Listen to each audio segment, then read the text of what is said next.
জীবনে অনেক মানুষ আছে যারা খুব জ্ঞানী, যাদের যোগ্যতা, সততা, শিক্ষা সব কিছুই রয়েছে, কিন্তু তারপরেও জানেন একটা জায়গায় কিন্তু তারা হেরে যায়, সেটা হচ্ছে টাকা।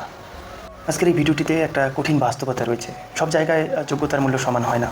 অনেক সময় মানুষের জ্ঞান, শিক্ষা, অভিজ্ঞতা সব কিছু টাকার কাছে হেরে যায়। একজন মেধাবী ছাত্র সুযোগ পায় না, অন্যজন দেখবে টাকার চড়ে সামনে চলে যায়। অনেক সৎ মানুষ দেখবে সম্মান পায় না, আবার অনেক অর্থশালী মানুষ প্রভাবশালী হয়ে থাকে। এটাই বাস্তব। কেন এমনটা হয় জানেন? কারণ আজকের দিনে টাকাকে অনেক সময় মানুষের চরিত্রের থেকেও বেশি গুরুত্ব দেওয়া হয়, মানুষের ব্যবহার নয়। দেখবেন মাঝে মাঝে তার ব্যাংক ব্যালেন্স দেখে তাকে মূল্য দেওয়া হয়। দেখবেন যার টাকা আছে তার আশেপাশে মানুষও আছে।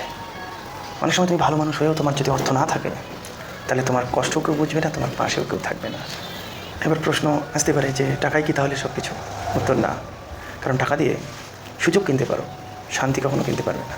টাকা মানুষকে পরিচিতি বাড়াতে পারে, কিন্তু সম্মান অর্জন করতে কখনোই সাহায্য করবে না।